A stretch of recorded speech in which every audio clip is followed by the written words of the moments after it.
2024 avec Jean-Baptiste. Comment je prononce son nom de famille? Soir. Soir? Comme le soir, mais ça ne Soir. s'écrit pas pareil. Oui, parce que moi j'allais dire Swart. Hein? Je dois faire une intro? Ok, attends. Un podcast, vraiment? Mais non, ils vont pas avoir peur, t'inquiète. Bonsoir ou bonjour et bienvenue sur le podcast de Mademoiselle Mercier. Promis, sans manque de bois. Donc aujourd'hui, on va parler de transgénérationnel, de la langue des oiseaux. On va parler aussi de toi. Ouais. Pour moi, c'est important qu'il y ait du respect par rapport à cette vidéo, ce dont on va parler, de spiritualité, d'énergie, tout ça. Vous y croyez, d'accord. Vous n'y croyez pas, ok aussi. Comme dans toutes mes vidéos, les brebis galeuses, c'est ailleurs. Donc pour tout commentaire, je veux qu'on reste dans le respect. Ça, c'est très important. Je vais faire ma parenthèse. Voilà, sachant qu'il y a, moi je peux tout à fait entendre, des fois je peux avoir des réactions sur les réseaux sociaux, sur ce que je partage. Je peux entendre que pour certaines personnes, ça peut aller confronter, ça peut aller frotter des idées reçues, des croyances fortes pour elles, et que aussi certains propos peuvent aussi être violents. C'est-à-dire que la personne, elle voit cette vidéo, elle pense que ça va parler peut-être juste de psychogénéalogie, mais là, on va aussi parler de choses qui sont de l'ordre énergétique. Moi, c'est de la psychogénéalogie énergétique. Donc, et peut-être qu'elle peut entendre, une personne peut entendre des propos qui vont venir aller choquer son propre système, ce qui peut être aussi violent, on ne se rend pas compte, mais avec des choses qu'on dit et qu'on dit avec notre foi, moi je sais que je parle avec mon cœur, j'ai foi en ce que je fais. Donc du coup il y a beaucoup de motivation et forcément une personne qui ne raisonne pas du tout là-dessus, ça peut aussi être très très violent de recevoir non mais n'importe quoi. Et moi je respecte ça, il n'y a pas de souci, on n'est pas obligé d'adhérer. Par contre en effet je te rejoins tout à fait sur le respect quoi. On n'oblige personne à adhérer à ce qu'on dit. Ça parle tant mieux, ça parle pas passer votre chemin. Mais je peux tout à fait entendre et je respecte le fait que certaines soit affirmations, en tout cas certains propos, certains témoignages peuvent aller amener du doute, voire peuvent être reçus comme un peu violents dans le système de certaines personnes. Mais pour moi c'est important de le dire. Moi c'est important de le dire pour qu'on accueille les gens qui ne sont pas dedans, on va dire, et on accueille aussi les gens qui ont un pas dedans, et puis juste on reste dans le respect de nos croyances à chacun. C'est le respect de nos croyances, donc ça c'est quelque chose c'est très important pour moi. Pour commencer, j'ai envie qu'on parle un peu de notre rencontre. Ouais. Qu'est-ce qui s'est passé et qu'on parle un peu de ton point de vue, de mon point de vue par rapport à ça. Donc je vais te laisser commencer. À quelle occasion nous nous sommes rencontrés et pourquoi? Alors on s'est rencontrés lors de mon intervention au foyer de jeunes travailleurs de Guéret. Où j'ai proposé, alors je propose régulièrement dans l'année des interventions sur des ateliers conférences, sur les différents outils auxquels j'ai été formé, parfois auxquels je forme et que je pratique en tant qu'accompagnant développement personnel. Et donc j'ai déjà fait des choses autour de la numérologie, de la tarologie, et là c'était autour du transgénérationnel, et notamment on a fait une constellation familiale énergétique, systémique, et c'était magnifique parce que ce qui était intéressant, c'est que c'était plein de personnes qui n'étaient pas forcément venues pour faire de la constellation, qui ont découvert la constellation pour la plupart avec cette pratique-là, et c'était très très puissant et très beau. Mais moi c'est ce que j'aime beaucoup dans les constellations, c'est que pour moi, c'est un atelier de co-création. Il n'y a pas un sachant. Et moi, je viens porter la constellation comme ça, très humblement par-dessous. Je viens observer avec mon œil aguerri les dynamiques relationnelles pour les accompagner, les décoder, et puis surtout arriver à dénouer, amener le nœud pour le voir, et trouver l'endroit par lequel on va tirer le fil pour que ça se dénoue. Très beau souvenir de ta constellation. Bravo. Merci. Pour mettre un peu dans le contexte, donc mon point de vue, c'est assez drôle, c'est vraiment drôle, vraiment les circonstances, c'est que c'est une amie que je considère comme ma mère qui m'a dit « Oui, il y a ça au FJT, on va y aller, ça parle d'astrologie. » Je dis « D'accord, finalement elle ne peut pas y aller. » Donc je propose à ma Lucie d'amour, du coup je propose à Lucie de m'accompagner. Lucie elle est partante pour tout, donc bien sûr qu'elle va venir avec moi. Et j'étais sur le chemin, je disais « Oui, alors, c'est quoi ta date de naissance? C'est quoi ton heure de naissance? Même si t'es pas là, je vais essayer d'avoir des informations pour toi. » On arrive. « Oui, bonjour, séance transgénérationnelle, psychogénéalogie. » Nous, on était en mode « Ça passe quoi ?» En plus, on est arrivé, on était tous en cercle. Je suis là, mais on comprenait pas ce qui se passait. J'étais là, et avec Lucie, on se regardait, on dit, mais on fait quoi ici? Je dis, ça, c'est pas. Ça, j'adore. Le destin qui crée des trucs qui dit non, mais si on lui dit transgénérationnelle, elle va pas venir, on va lui parler d'astrologie, elle, Ouais, ça, elle ouais. va. La carotte, tu sais. Mais ils savent comment je Mais bien fonctionne. sûr. Et donc, du coup, on s'installe. Et là, alors, je vais te poser la question après pour remettre les gens aussi un peu dans le contexte, pour ceux qui ne connaissent pas ce que c'est que la transgénérationnelle et psychogénéalogie. Mais du coup, quand on est arrivé, c'était à la base, on devait faire quelque chose de découverte, je crois. Ouais. C'était juste de la découverte sur qu'est-ce que la transgénérationnelle, psychogénéalogie. Et je crois que tu as voulu nous mettre un peu dans le bain. Tu nous as donné à tous une feuille. Alors là, les gars, attendez. Ils nous donnent tous une feuille. Oui, mettez le nom, faites votre arbre généalogique. Mais je ne connais pas les noms. Donc j'étais là en mode, flûte. Et Lucie, elle remplissait. Moi, j'étais là en mode, je voyais une personne à côté, elle remplissait. Moi, j'étais en mode, mais les gars. Et je crois que tu as senti ma détresse. Comment tu es venue me voir, tu t'es posée, tu dis, alors Lucie, quels sont les noms? Il y en a 3-4. Et tu les as placés. Du coup, voilà, on le fait ensemble. Et bon, tu as pris des baguettes. Est-ce que tu les as ramenées? Ouais, je les ai. Vas-y, nous, on est. Je vous ai dit, freestyle. C'est comme à la maison, promis, sans langue de bois. Donc, il était là dans la séance et tout. Et ça, baguette sensitive, voilà. Qu'est-ce que tu peux nous dire sur ces baguettes? Alors, c'est un mélange, donc c'est du laiton. Ici, on a, moi je préfère travailler avec des manches qui isolent quand même, donc on a du bois. Parce qu'on va travailler quand même avec des énergies assez puissantes et des émotions aussi. Et que sans cet isolant au niveau de mes mains, je peux être touché très fortement par... parce que déjà, tu as vu les émotions qui débarquent au sein d'une constellation.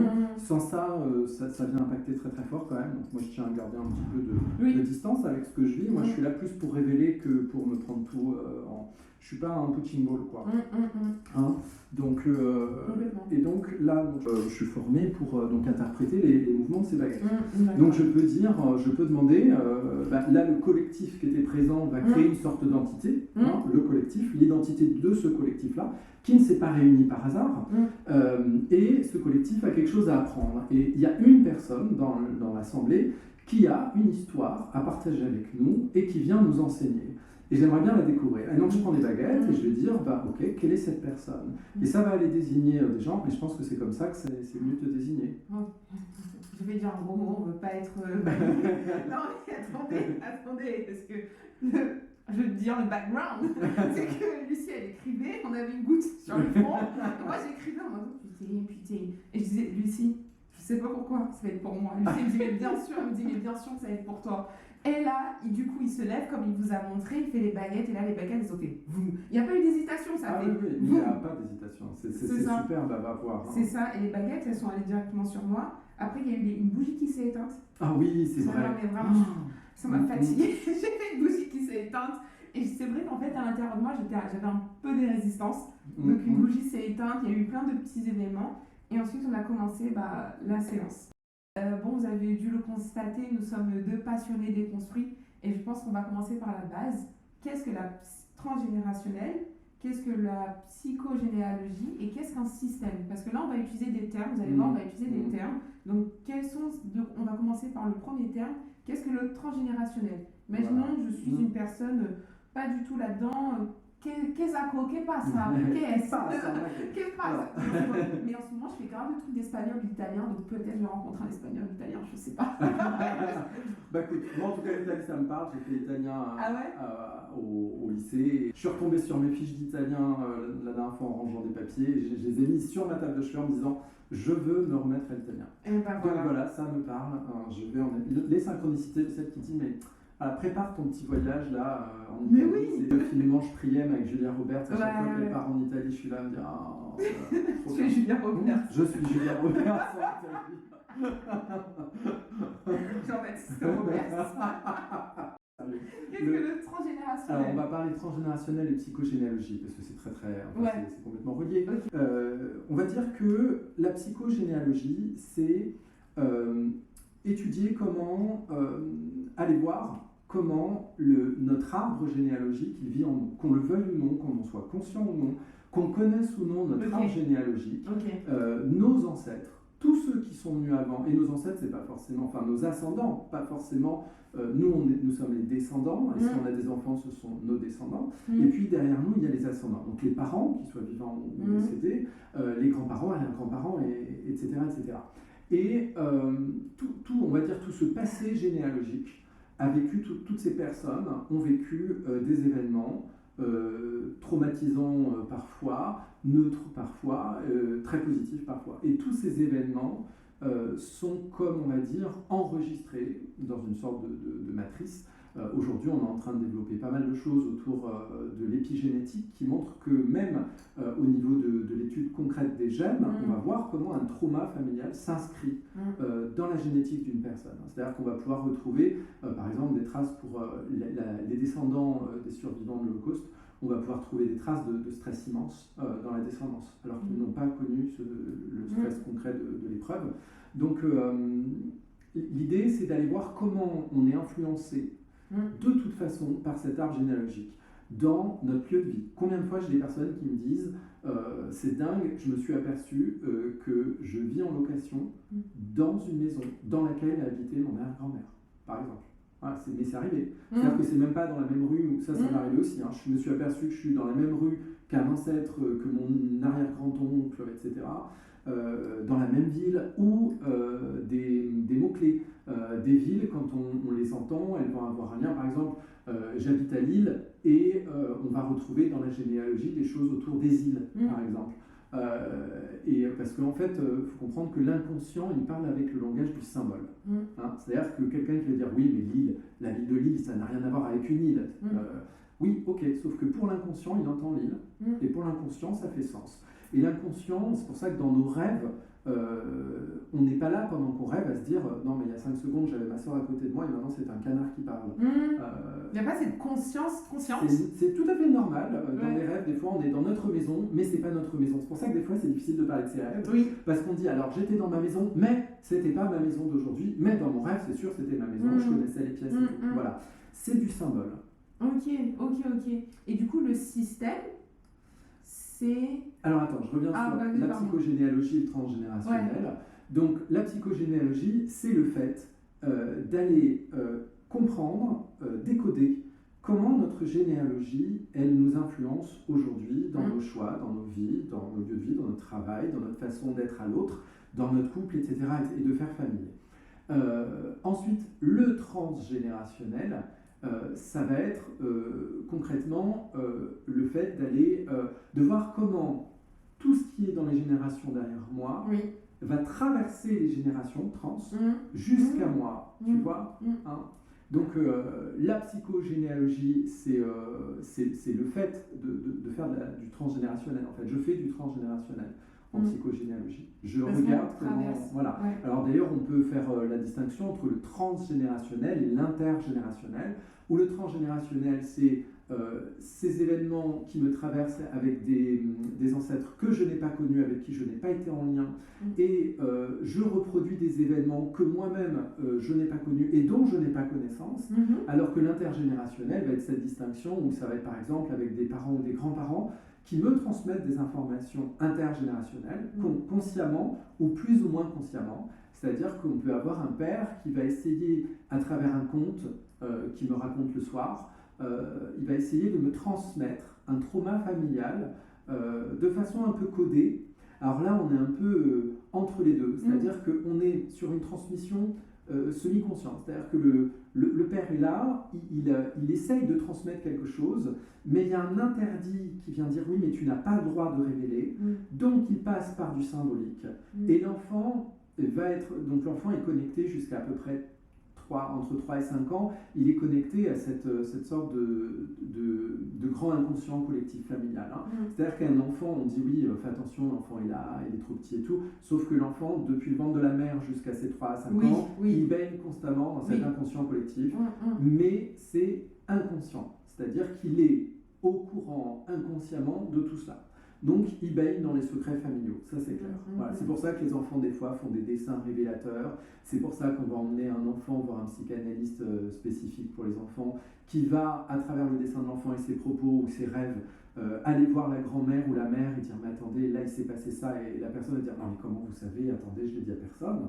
Voilà, parce que l'enfant sait inconsciemment. Du coup, là on a une transmission à travers les générations qui se connaissent.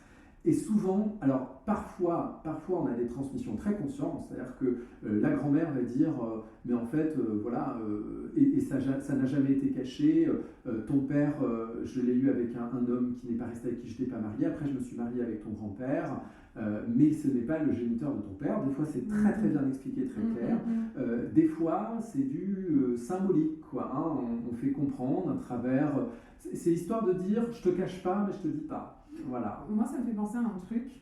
Je ne sais pas si c'est un bon exemple, mais c'est comme si on avait quelque chose qui nous avait traumatisé ou même juste déplu, qu'on essaye de l'enfouir, mais du refouler. Qu'on le refoule, mais qu'on le veuille ou non, ça va transparaître quelque part ou à un moment ou à un autre. Ah, mais c'est ça. C'est-à-dire que de toute façon, ce qui ne s'exprime pas s'imprime, ce qui s'imprime se répète. Et ça, c'est très très vrai. C'est-à-dire que tout ce qui n'est pas exprimé par la parole, et puis après on parle de poser des actes après, parce que c'est bien de délivrer par la parole, mais derrière c'est aussi quel acte tu poses maintenant que tu sais, et tout ce qui n'est pas comme ça exprimé va s'imprimer dans nos gènes, donc il va y avoir une trace dans les gènes, clairement, et puis non seulement nous on va le répéter dans notre vie, mais en plus on va le transmettre à la descendance si on en a. C'est vrai, c'est vrai. Et on va le transmettre à notre descendance, même la descendance indirecte, c'est-à-dire qu'un oncle, un grand-oncle, peut transmettre, même s'il n'a pas d'enfant, peut transmettre ses propres traumas. Donc, en ça, quand on fait des enquêtes en psychogénéalogie, on peut remonter sur une arrière-grand-tante, sur, voilà, on va dire, ben oui, mais c'est pas mon ancêtre direct, c'est pas mon arrière-grand-mère, non, mais même leur vie à eux ont des incidences sur nous. C'est comme si, j'ai l'impression, on remet la lumière sur ce qui leur arrivait, sur leur vie, sur ce qui est arrivé et comment ça nous impacte aujourd'hui. Si je résume, par exemple, pour une personne qui ne connaît pas trop ce domaine-là, c'est le résultat de ce qui s'est passé d'avant dans notre famille, même plus loin, comment ça nous impacte ou comment on voit que ça impacte nos propres enfants. Peut-être qu'il y a quelque chose qui a sauté et qu'on voit comment ça impacte nos enfants. Comment tu pourrais définir le mot le système? Du coup, imaginons c'est moi, c'est mon système. Ouais, c'est mon fonctionnement. Alors, le système, et ça, moi, c'est un mot que j'utilise beaucoup parce que ça parle tellement, je trouve. On a cette grande question auquel, souvent, quand on est sur un chemin de développement personnel, on se dit je veux mettre du sens dans ma vie et je veux découvrir qui je suis. Voilà. Comme s'il y avait une chose, on a à un moment donné découvrir le Graal, c'est-à-dire avoir accès à qui je suis. Moi, j'ai envie de dire, plus j'avance, plus je me dis, j'essaye plutôt de découvrir de quoi je suis fait, ce que je suis. Parce que finalement, qui je suis, c'est quelque chose qui est en mouvement. Donc, ce que je sais de moi hier, je ne suis plus forcément le même aujourd'hui, parce que j'ai fait une rencontre, parce que j'ai découvert quelque chose, parce que j'ai lu un livre.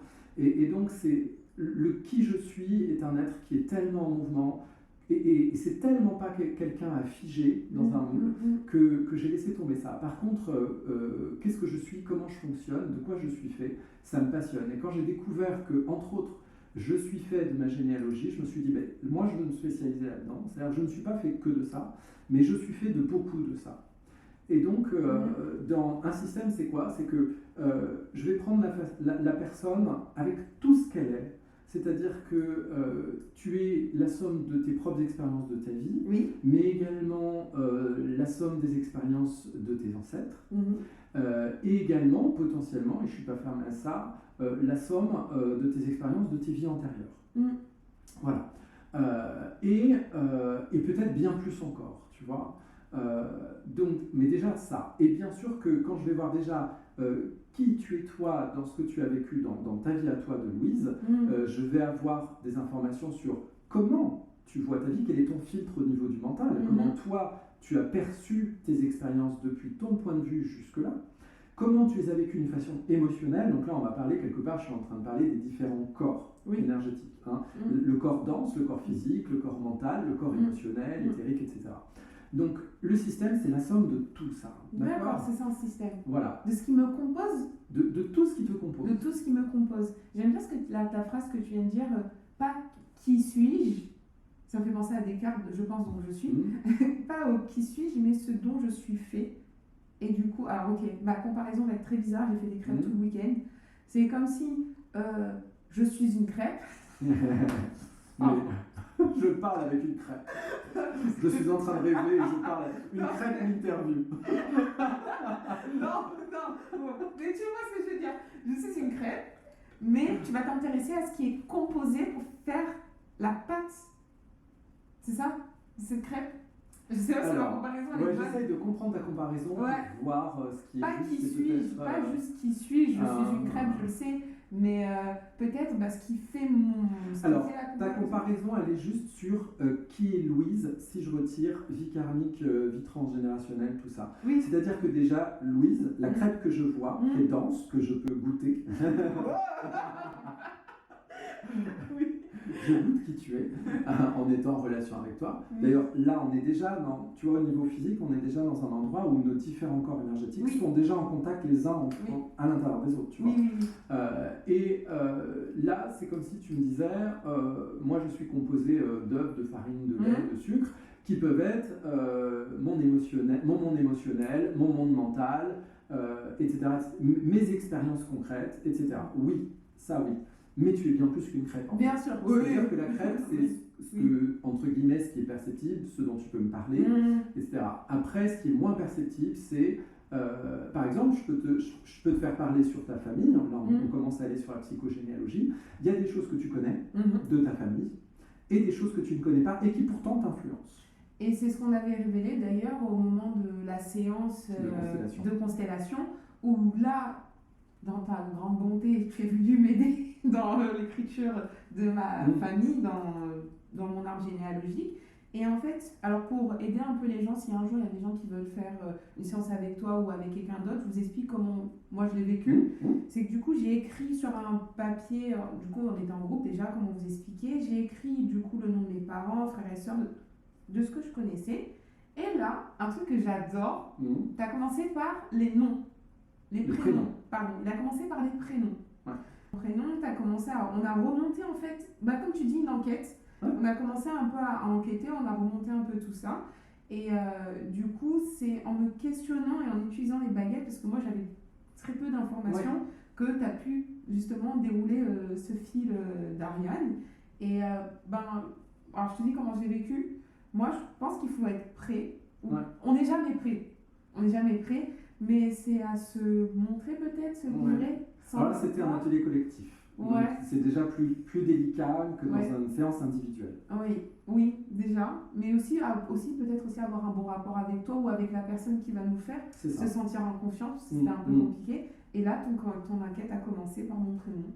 Et ensuite, par le nom des prénoms de ma famille. Et après, on a pu aller de plus en plus loin. Et j'avais du mal au début. J'étais comme ça, parce qu'au début, moi, je suis toujours comme ça. Vraiment. Et en fait, j'ai vu des choses qui résonnaient en moi parce qu'il y avait des... En fait, pour tout vous expliquer, dans ma vie, j'ai toujours senti que j'étais scindée en deux. Vraiment. J'ai toujours senti que j'étais le bourreau et la victime.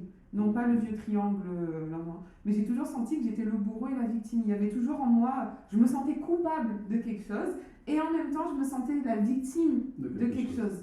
Donc j'ai toujours cru que c'était dû à ma vie un peu complexe avec ma famille. Et en même temps, j'avais l'impression que j'étais responsable de ça, donc c'était un énorme nœud. Et attention, on fait pas on va dire de conclusion hâtive. Ça reste une piste. Et quand on fait l'enquête, on se dit, bon, je mets ça d'un côté, on va voir. Ça peut être symbolique, cette notion de choses pas très jolies au-dessus. Attention, voilà. Et on ne s'improvise pas parce qu'on lit un bouquin avec 3-4 prénoms et d'analyse en transgénérationnel. On ne s'improvise pas enquêteur. Attention. Et moi, j'ai bien aimé ta posture aussi. Parce que justement, là, ce que tu viens d'expliquer, des fois, vu que j'avais peu de noms, peu d'informations, tu faisais des hypothèses.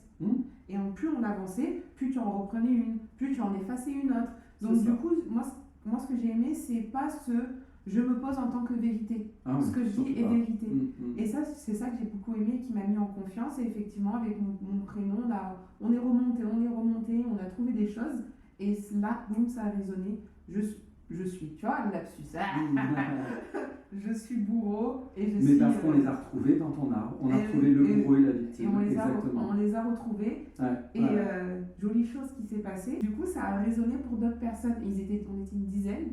Et c'est ça que j'ai trouvé beau, que ça a résonné pour d'autres personnes.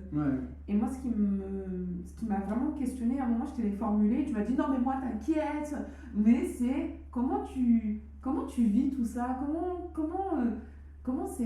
tu le vis, comment tu te positionnes. Alors oui, tu as tes trucs pour te protéger, tout ça, mais les premières fois que tu les as faites, ces enquêtes, comment tu t'es sentie? Ma posture, déjà je pense qu'on est créateur par notre pensée de ce qu'on vit, et si je rentre dans une enquête d'un système, d'une personne, mais avec tout ce qu'elle est, c'est-à-dire pas juste d'elle, je ne vais pas forcément révéler juste des choses qu'elle a vécues elle, je peux remonter à des choses qu'ont vécu un ancêtre, des choses très très dures qu'a vécu un ancêtre à cette personne, et c'est une mémoire qui est dans son système.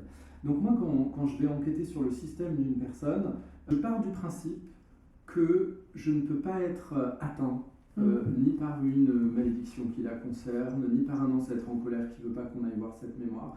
Je pars vraiment du principe, et j'ai pu le constater, qu'en fait tous ces ancêtres qui n'ont pas terminé des choses, qui sont très très en colère, qui ont des rancœurs, qui ont vécu des choses extrêmement dures et non digérées, et qui sont en nous en fait, ces colères-là, ces vécus-là sont en nous, ces mémoires-là sont là. Je pars du principe qu'elles n'attendent qu'une chose, c'est qu'on les écoute et qu'on les ramène, qu'on les tienne par la main jusqu'au chemin de la lumière pour être libérés. Et j'ai pu le constater, c'est-à-dire qu'à chaque fois qu'on a été ramené une mémoire difficile, une fois qu'on l'a reconnue, même si sur le coup il peut y avoir beaucoup de colère, voire presque une forme de violence, toujours, quand on y va avec beaucoup d'amour, de compréhension et de non-jugement, même sur des personnes qui ont fait des choses horribles, eh bien, si on y va en se disant « mais moi je suis pas là, je suis pas le tribunal qui vient te condamner, je suis là pour te dire que là je suis avec ton descendant, et que ton descendant, lui, souffre encore de cette mémoire-là, et qu'il est temps de libérer la descendance de tout ça. Donc on vient t'écouter, on vient libérer ce que tu as à dire, ce que tu n'as pas pu dire à l'époque, recueillir ton vécu, peut-être nous expliquer, essayer de nous faire comprendre, nous aider à comprendre pourquoi tu en es arrivé là. Et à partir d'un moment donné, on va mettre du sens. Pour moi, le sens, c'est de la lumière. Et qu'à contresens, on va dans le sombre, dans le sens, on va vers la lumière. Et donc, quand on remet du sens, on remet de la direction vers la lumière. Et de la direction pour la lumière, c'est toujours pour moi une direction de libération et d'allègement. Et on va se rendre compte que d'un seul coup, il y a un déclic. Et là, quand la mémoire arrive à accepter l'amour et qu'elle est aimable malgré tout, cette mémoire et cette personne, eh bien, d'un seul coup, on est tous baignés dans l'amour. Mais vraiment, on ressent, que ce soit en séance individuelle ou collective, il y a quelque chose qui est très très fort et qui nous embarque. Et d'ailleurs, après les constellations, les gens viennent me voir et dire « Waouh, il me faut un temps pour atterrir parce que tu nous as embarqués dans un espace un peu particulier. » Et c'est vrai, pour moi, on est dans un espace corps, âme, esprit où on n'est plus juste dans l'ici et maintenant, le quotidien, il y a ça à faire, à manger, le travail et tout. On est dans un espace bien plus vaste. Ça me fait penser à la séance, du coup, ce que tu dis à la fin. Comment j'ai ressenti une vague d'amour, mais je vais essayer de trouver les mots pour décrire ça parce que tu vois, tu parlais de l'amour et à un moment je me suis dit mais qu'est-ce que l'amour du coup pour toi, parce que c'est vaste comme définition, et moi comment je le traduis, c'est que je pense que c'était la première fois de ma vie où dans mon cœur j'ai ressenti comme un baume, comme une sérénité, et qu'il y avait plein de gens autour de moi, que j'étais énormément entourée en fait. Oui, tout à fait. Vraiment, j'étais validée dans tout mon être, de qui je suis, ce que je fais, et je me suis sentie vraiment, je sais pas, j'étais vraiment bien. Ouais, je crois que alors pour moi, ressentir de l'amour, c'est quand je me sens, validée dans tout mon être, que tout est fluide. Voilà comment moi je le traduis. Et comme tu dis très bien, c'est-à-dire qu'on est obligé de traduire, et donc dans la traduction, il y a toujours du manque et de l'aléatoire. C'est-à-dire que quand on va traduire de l'anglais, de l'italien, de ce qu'on veut, on peut se rapprocher du message initial, mais on va toujours louper une petite nuance, ne serait-ce qu'une petite nuance de ce qui est dans la langue d'origine. Et si la langue d'origine, c'est l'émotionnel et l'émotion d'amour, si je mets des mots dessus, je peux me rapprocher de quelque chose qui a un peu le goût de... Mais de toute façon, l'amour, ça se goûte dans le ressenti, et les mots n'en sont qu'une traduction qui s'en rapprochent plus ou moins. Mm. Donc on restera en effet avec des mots dans une forme de traduction. Donc il y aura toujours un manque. C'est à vivre en fait, comme tu dis très bien. Ouais, c'est à vivre. C'est à vivre. C'est à vivre. Ouais, un sentiment de paix. Mais pour moi, je traduis par le mot validation. Je sais pas, c'est très étrange. Non, Pour le mien, c'était des pieds une aux évidence, orteils. par Voilà, exemple. une évidence, une paix. J'étais. Ah. Mais ça m'a fait bizarre. Hein. Tu parles du corps. Il y a des choses qui sont pas réglées. Oui. Je me suis pas vue. Wow, j'ai ressenti l'amour, ça fait bizarre. Ouais, mais je me suis pas vue, mais j'ai senti mon visage être en mode. Oui. Mais tu parles du corps, Oui. Voilà, et moi je trouve ça important. Moi je dis toujours que ce soit quand je forme en psychogénéalogie ou quand je fais des séances, moi j'emmène les gens dans un espace où on est corps, âme, esprit, et il n'y a pas de religieux là-dedans. Ça passe par le corps, c'est-à-dire qu'il va y avoir des ressentis corporels, et moi j'invite vraiment les gens à écouter ce ressenti corporel, et force est de constater que je trouve quand même sur mon chemin beaucoup de gens qui ont une forme de coupure avec le corps en fait. Le corps est une sorte de machine biologique qui est là pour nous mettre debout, manger ce qu'on nous dit de manger, et puis de fonctionner un peu comme un robot biologique, là, au service du tout, comme une fourmi. Je pense qu'on est quand même bien plus que ça. Et du coup, ce corps, c'est le reconnecter dans tout ce qu'il a à nous transmettre d'informations, qui passe en effet pas par des mots, mais qui passe par... ça peut être des vibrations qui partent pour la colonne vertébrale, ça peut être en constellation de gens qui disent je sais pas, j'ai les jambes qui tremblent, ou je me sens ancré, je sens mes pieds comme s'ils étaient enfoncés dans la terre, là je me sens solide, ancré, j'ai des papillons dans la tête, ou voilà, ça passe par des ressentis corporels, ça passe par, alors quand je dis âme, moi je distingue l'âme et l'esprit. Ah oui, Voilà. oui, ok. Pourquoi ? Comment tu fais cette distinction ? Ouais. L'image que j'aime utiliser, c'est plutôt une image alchimique. C'est-à-dire que l'esprit, c'est comme une lumière qui est tout amour. Il n'y a aucune résistance à la lumière. D'accord ? Ça, c'est ce qu'on est profondément. C'est l'esprit qui incarne la matière. Vous voyez ? L'esprit, on va dire qu'il est... il n'y a pas de résistance à la lumière. C'est de la lumière. Mais par contre, nos expériences vont faire qu'on va commencer à filtrer par rapport à nos ressentis. On va vivre des expériences avec de l'émotionnel, de l'interprétation et des blessures corporelles. Et tout ça, ça va venir créer des croyances limitantes. Moi, j'appelle ça la suie sur la lanterne. C'est-à-dire que vous avez une lanterne, et donc ça, c'est l'ermite dans le tarot, la 9e lame, qui porte... Donc ça, c'est nous, et la lanterne, c'est... La lumière dans la lanterne, c'est notre esprit, qui éclaire le chemin. Et puis, les parois qui protègent finalement la flamme de l'esprit, ces parois, à la base, c'est du cristal, du Christos, c'est transparent. Et puis, à la base, c'est censé être transparent. On va dire, notre première incarnation, c'est neutre, c'est transparent.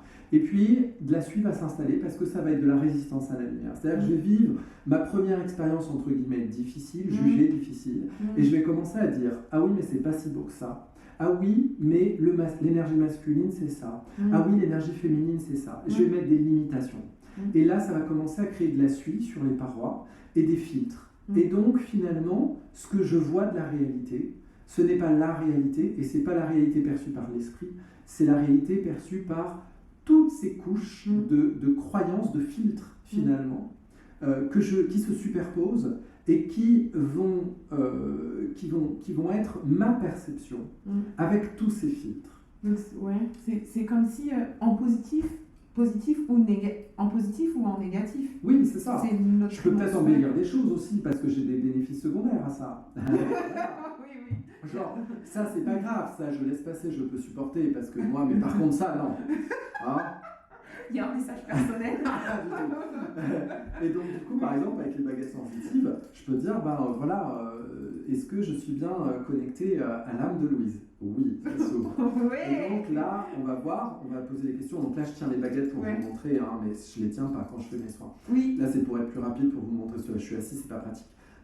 Et là, donc, on va être sur la respiration de l'âme. Donc l'âme, elle va se rétracter comme ça quand c'est pas ok, quand c'est quelque chose qui la rétracte. Moi, je prends souvent l'image de la fleur de lotus.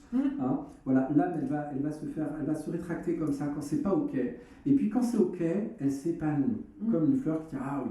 Mais attention, elle peut s'épanouir sur des choses qui sont pas très sympas. Genre, je peux demander à une âme, à l'âme de quelqu'un, si donc l'âme dans le sens croyance, dans la croyance de le filtre, moi je vais aller questionner le filtre. Est-ce que sur ce filtre-là, concernant sur la paroi cristalline, je vais aller demander à toucher l'espace qui concerne la croyance autour de est-ce que c'est bien de se sacrifier pour les autres. Je veux aller voir ça. Donc ça, c'est une donnée GPS, d'accord. Je veux aller voir cet espace-là sur ton filtre, d'accord. Et là, je vais dire, dans cet espace-là, sur ton filtre, est-ce que c'est OK, est-ce que c'est bien de se sacrifier pour les autres. Et là, on peut avoir l'âme qui fait « Oh, ah ouais, c'est bien, ça fait de moi quelqu'un de bien. D'accord. Bon, OK. Mais alors, quelles conséquences cette croyance elle a sur toi? Comment ça crée ta vie, ça? Tu vois? À quel endroit ça peut te mettre victime de choses qui ne sont pas très sympas à vivre? Et à quel endroit ça peut être psychopompe, ça peut t'abîmer? Et là, ça va être donc d'enseigner l'âme et de lui donner des exemples et de l'amener en fait à elle-même comprendre ce que ça fait, cette ouverture-là, sur ce point-là. Et de dire, peut-être que là, ce sera intéressant que tu te dises, voilà, on va parler comme ça ensemble. Et d'un seul coup, je repose la question, et suite à différents exemples et tout, prise de conscience, de lumière, d'un seul coup, je repose la question, et là, quand je vais lui dire, est-ce que c'est OK maintenant, après tout ce qu'on a éclairé, est-ce que c'est toujours OK pour toi de te sacrifier pour les autres? C'est comment de te sacrifier pour les autres? Non, je suis plus OK en fait. OK. Est-ce que par contre c'est OK d'avoir un amour inconditionnel pour l'autre? Oui. D'accord. Tu vois, on va aller un petit peu questionner comme ça comment l'âme réagit par rapport à des questions, des points de vue sur des situations.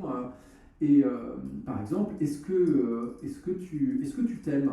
Non, pas. Est-ce que tu aimes les autres? Ah oui, j'aime les autres. Tu vois, ça peut être des choses comme ça. D'accord. Donc pour toi, dans ton système, c'est important d'aimer l'autre, mais par contre, pas passer trop de temps à travailler sur l'amour de soi-même. Donc après, on va aller faire comprendre à l'âme que comment tu peux aimer l'autre correctement si tu ne t'aimes pas toi-même. Et est-ce que tu aimes l'autre vraiment correctement si cela te permet d'être quelqu'un de bien, parce qu'à la base, tu penses que tu n'es pas quelqu'un d'aimable, tu vois. Et comment d'un seul coup, l'âme, elle fait « Ah oui, en fait, je suis en train de me fourvoyer, de me raconter des histoires. » Et là, d'un seul coup, on a une ouverture de l'âme. Ok, maintenant, je vois mieux comment construire ma vie avec cette zone-là, tu vois, ce point GPS-là. Moi, je trouve ça très intéressant ce que tu dis, parce que, bon, moi, je m'intéresse à la spiritualité, mais comme je m'intéresse comme ça, et ensuite je pars sur autre chose, tu vois, je m'y intéresse voilà, de manière très légère.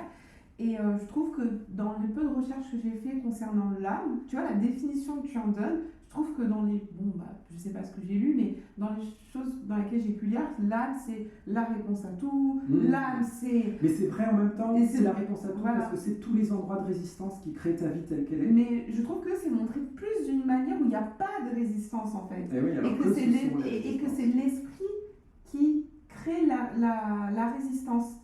Alors que c'est l'esprit où il y a... Parce que j'ai l'impression, peut-être dans l'inconscient collectif, quand on parle du mot esprit, j'imagine, je sais pas, un nuage là qui se promène, un truc fluide là, et que c'est ça où il y a... Mais non, tu te prends trop la tête, c'est ton esprit te joue des tours. J'ai l'impression que du coup, toi, dans ta définition, c'est non, l'esprit, il est là, il est simple, il est clair. Mais par contre, c'est l'Esprit Saint. Alors, encore une fois, l'Esprit Saint. Et je pensais à ça, on du parle du Saint-Esprit. C'est pas du tout religieux. Hein. Dans la religion, elle s'appuie sur des vraies bases alchimiques et sur des vraies. Voilà. Dans toute religion, on va trouver des très belles vérités spirituelles. Bien sûr. Et je trouve que dans ce que tu m'expliques, dans ce que tu nous expliques, vous êtes là avec nous, c'est que j'ai l'impression que tu renverses les rôles un peu de l'esprit et de l'âme. On remet les choses à l'endroit dans ce démon du monde. Voilà, parce que vraiment, moi quand j'entends, en plus, c'est vrai que quand j'entendais âme, même dans mes croyances, sans m'intéresser à la spiritualité, j'ai l'impression que l'âme c'était ce truc lointain, ce truc, waouh, ce truc parfait en fait. Alors que toi, justement, tu dis, l'âme est parfaite et géniale parce que c'est là où il y a nos croyances. Du coup, on va gratter ça pour pouvoir atteindre l'esprit. Alors que j'ai l'impression que dans les choses spirituelles, c'est plus là, dans ce que j'ai vu, voilà, c'est plus inverse. On passe par l'esprit pour atteindre l'âme. Alors que nous, on passe par l'âme pour atteindre l'esprit. J'aime bien ce schéma. Et je trouve que ça remet les choses bien à l'endroit. Et par exemple, si on part du principe que l'âme, c'est une résistance à la lumière qu'on vient questionner pour mettre plus de lumière, parce que si je ne vois pas ce qui filtre la lumière, je ne peux pas aller comprendre en fait pourquoi je vois la vie comme ça. Eh bien, si moi je te vois, c'est parce que tu fais résistance à la lumière. Si tu ne fais plus résistance à la lumière, je ne te vois plus. Parce que c'est parce que la lumière, elle rebondit sur toi, que je te vois. Et que je vois la couleur, que je vois la couleur de tes yeux, que je vois la couleur de tes boucles d'oreilles, de ton pull. Si ton pull ne fait plus résistance à la lumière, je ne vois pas ton pull, je ne vois pas sa couleur, je ne vois pas, tu vois. Donc c'est ça, encore une fois, on en revient au cristal, tu vois. Hein, la transparence, c'est les alchimistes qui disaient qu'en gros, on est en train d'éplucher les couches d'oignons qui font résistance à la lumière, et plus tu questionnes l'âme, plus tu vas aller découvrir ces couches d'oignons, et en même temps, l'idée c'est de se dire, mais moi, je chemine sur un chemin d'amour vers moi-même, avant tout, avant de pouvoir aimer l'autre, c'est vraiment m'aimer pleinement moi-même, avec tout ce que je suis, les parts d'ombre et les parts de lumière. Et donc, du coup, je m'aime très fort même dans mes parts d'ombre, et l'idée c'est que de toute façon, je ne veux pas enlever toutes ces parts d'ombre, parce que si je les enlève toutes, je ne suis plus, je n'ai plus de raison d'être, en fait. Hein. Et j'ai l'impression qu'on essaie alors ça c'est qu'un avis, mais j'ai l'impression qu'on essaie d'éliminer nos parts d'ombre sur Instagram, ce qui est développement personnel. Bon, filtre, regarde, on parle de filtres. Les filtres, notre société de filtres. Oui, et j'ai l'impression qu'on essaie d'enlever toutes nos parts d'ombre. Et sauf 2-3 filles que je suis sur Instagram qui disaient non, accueillez votre ombre, il y en a que vous pouvez travailler, il y en a d'autres, il faut les accueillir. Je trouve que c'est dur pour nous aujourd'hui de les accueillir. D'être authentique en tout cas, et de ne pas être toujours dans un système de contrôle. C'est ça, parce que finalement, si on n'accueille pas nos parts d'ombre, c'est du contrôle. On essaie de se contrôler, peut-être, je sais pas. Après, je pense qu'on pourra essayer de contrôler ce qu'on veut, mais à un moment donné, de toute façon, tout ce qu'on refoule, ça revient puissance 10. Donc refoulons, hein, à un moment donné, ça va exploser. Et si ça n'explose pas dans notre vie à nous, pouf, vous inquiétez pas, c'est transmis. Donc, et le problème, c'est que derrière, on peut avoir tout à fait des problématiques psychiatriques, etc., qui peuvent aussi avoir, entre autres, comme origine, pourquoi pas, on peut questionner du transgénérationnel. En tout cas, il y a des psychiatres spécialisés en transgénérationnel, des psychanalystes aussi, qui ont cette approche-là et qui vont aller éclairer des cas psychiatriques, entre autres avec le transgénérationnel, et l'approche est extrêmement intéressante. Oui, j'ai vu 2-3 articles passer que je n'ai pas vus. Tu as eu ces résistances? Ah mais aussi. En fait, c'est la résistance qui est le but en fait. Souvent, quand on avance en développement personnel, on va rencontrer cette phrase où on nous dit « va rencontrer tes peurs, tes plus grandes peurs, c'est là où il y aura tes plus grands développements. » Et vraiment. Et ça, je confirme hein, que c'est là où on va se rencontrer pleinement, en fait, finalement. Mais on est tellement grand que ça nous fait très très peur d'aller toucher à cette grandeur et cette puissance en nous, finalement.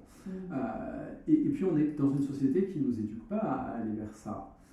Mais je ne suis pas en train de critiquer ça, c'est-à-dire qu'en même temps, c'est ça qui fait qu'on devient des héros de nous-mêmes. Si c'était tout facile, s'il y avait le plan, on essaie en disant, bon bah voilà, dans ta vie, il faut que tu ailles toucher cette grandeur, t'es ça, maintenant t'y vas, le chemin il est là, quel serait l'intérêt finalement?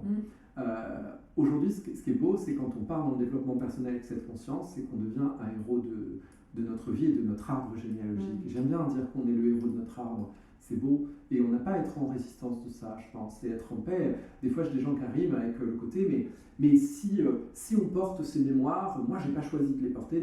D'ailleurs, je pose la question, peut-être que le personnage qui est devant moi, la personnalité qui s'exprime, n'a pas l'impression d'avoir choisi. Mais derrière le tout qu'elle est, il y a quelque chose qu'elle choisit, l'incarnation, là.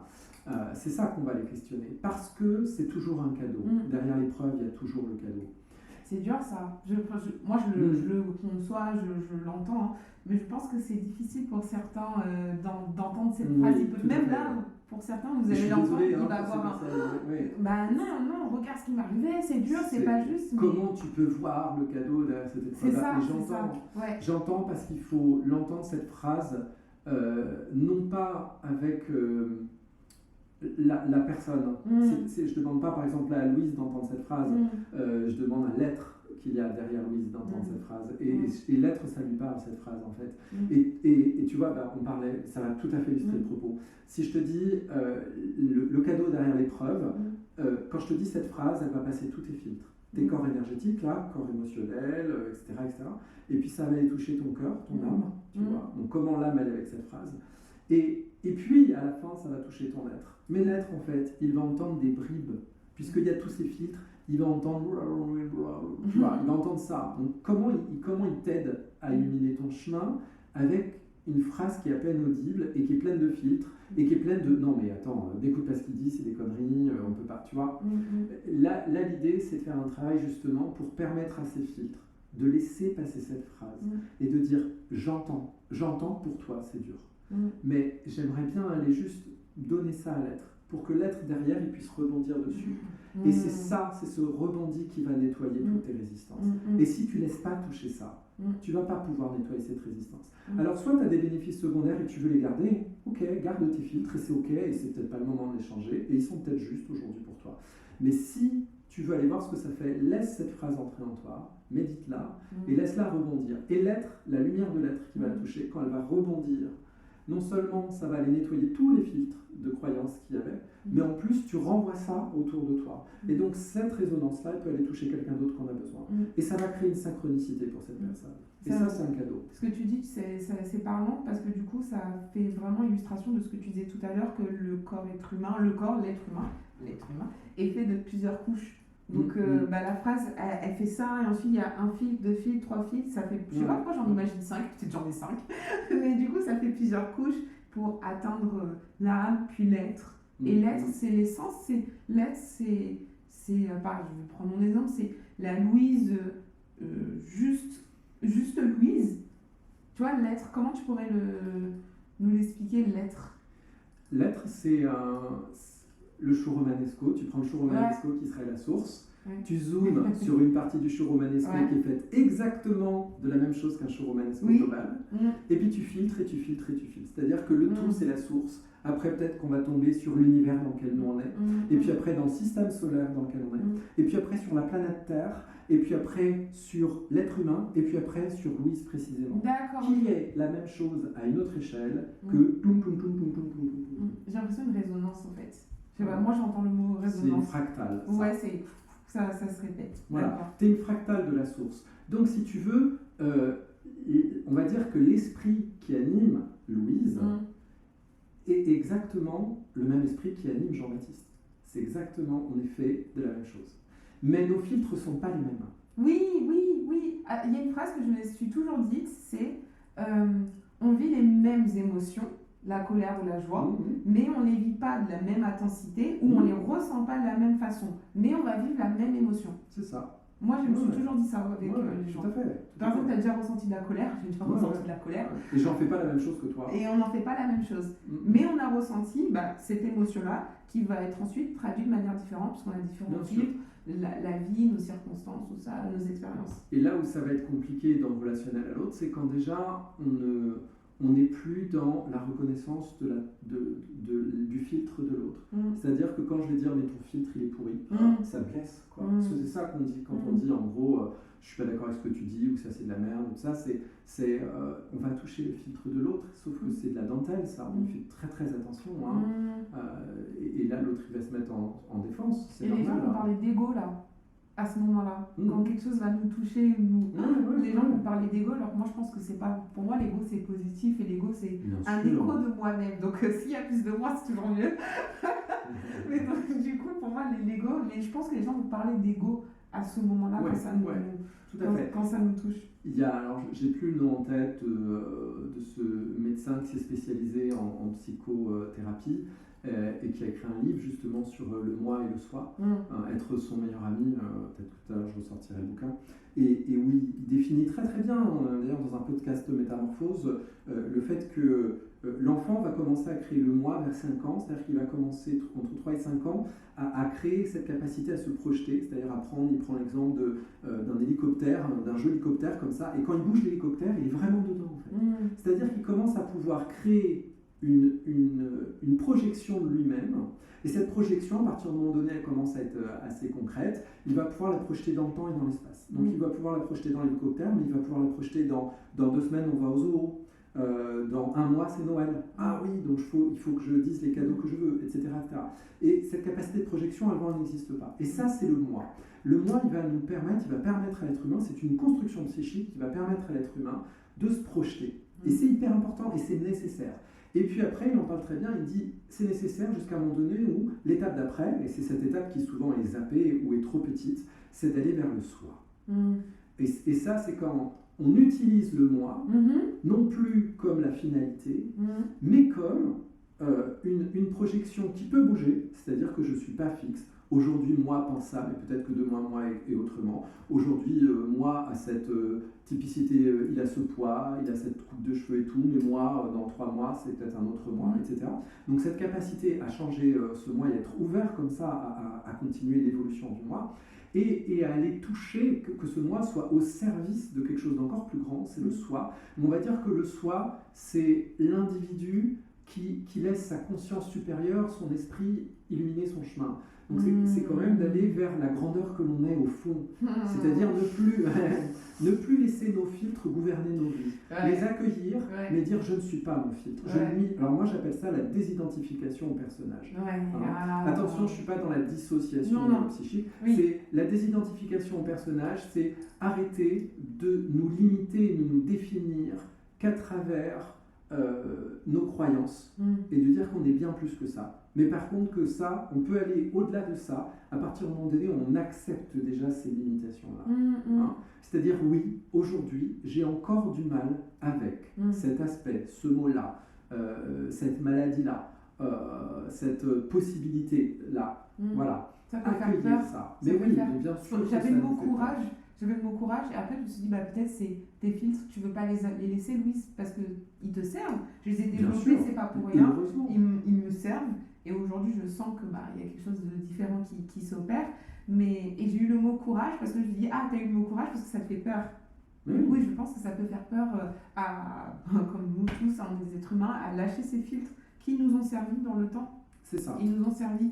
Et de toute façon, pour une existence humaine, il ne faut pas se leurrer, on a besoin de filtres. Le jour où on n'en a plus besoin, on n'existe plus. D'ailleurs, on va reprendre pour illustrer ça, les maîtres Jedi, dans ces films Star Wars. de Star Wars, ça parle de ça. C'est-à-dire que le maître Jedi, c'est quand même un maître ascensionné, c'est un maître spirituel à la base, au-delà d'un héros. C'est un héros, c'est pas un guerrier, c'est un héros. Et le héros, d'ailleurs, on pourrait aller en langue des oiseaux, Oui, après je vais te poser des questions sur la langue des oiseaux parce que le héros, celui qui a tout compris à la fin, d'ailleurs c'est ce qui se passe à la fin, quand le Jedi a tout compris, il peut quitter ce monde. Mais il ne le fait pas comme un simple mortel. C'est-à-dire qu'il n'y a pas sa dépouille corporelle et tout. Quand il a compris et qu'il peut lâcher l'existence, il disparaît. C'est-à-dire qu'il n'y a plus aucune résistance à la lumière. C'est-à-dire qu'il est pur cristal. Et qu'est-ce qui se passe ? Il disparaît.